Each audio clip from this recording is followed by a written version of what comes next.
Alors aujourd'hui, je vais te parler de personal branding à travers un exemple, puisque ça fait, plusieurs fois qu'on me pose cette question et ça revient assez souvent, parce que ce que vous vous demandez, c'est normal, hein, c'est de se dire, «Pourquoi je lancerais cette activité alors qu'elle existe déjà, sur le net?» Et en fait, ce qu'il faut intégrer quand on veut créer une activité en ligne, c'est, un peu se mettre dans la position, de celui qui veut ouvrir une pizzeria. Il se dit pas, il y a déjà des pizzerias qui existent, ça va pas marcher.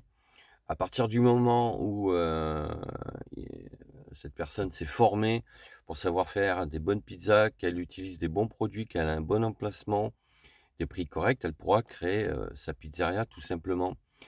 Et on en revient aussi donc à ce fameux personal branding.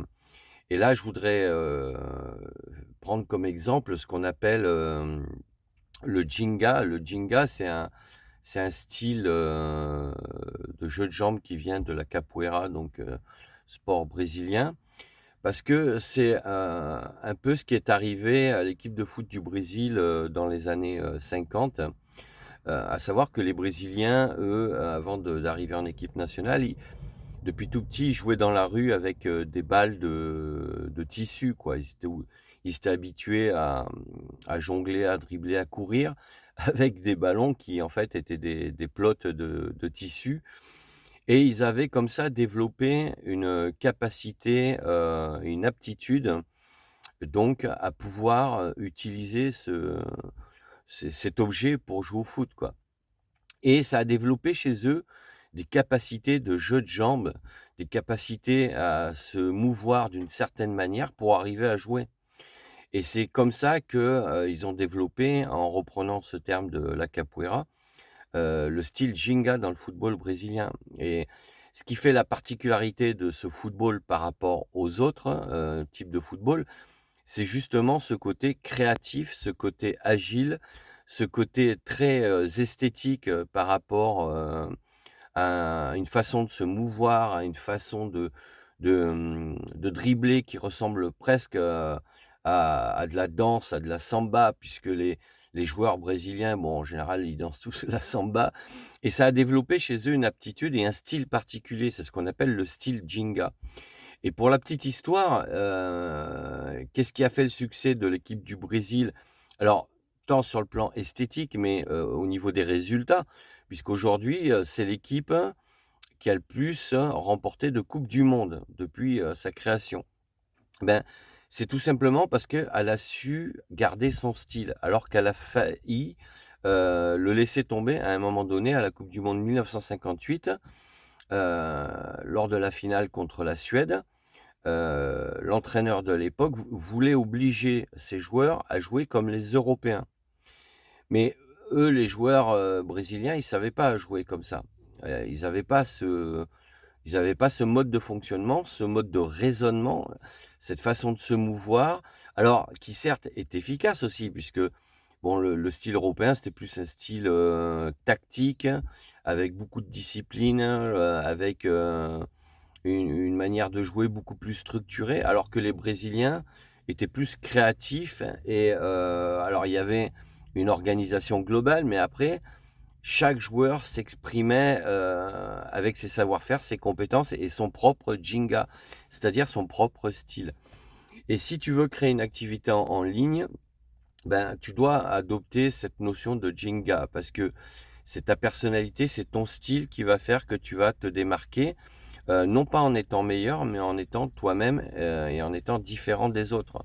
Comme celui qui va monter sa pizza, les gens viendront chez lui parce que ses pizzas, sont bonnes, parce qu'il a ses propres recettes, que le cadre de son restaurant a, son propre style, et que, l'équipe, les serveurs, tout ça, ben, ont leur propre personnalité, ils font que l'accueil est de cette manière. Et les gens viendront pour ça, pour un tout, pour une ambiance, pour, des produits de qualité, mais pour une particularité, pour un style quelque part. Et c'est ça qu'il faut que tu développes, parce que le Brésil à l'époque, voilà, l'entraîneur les avait obligés à jouer comme des Européens, mais c'était pas ça, quoi. Il y avait pas de résultat. Et à un moment donné, il a compris et il leur a dit: «Bon, ben, finalement, reprenez votre jeu parce que bon, j'ai bien compris qu'en fait, c'était pas fait pour vous, le style de jeu, structuré, bien discipliné et cetera. Vous, vous êtes des créatifs, vous avez besoin de vous exprimer».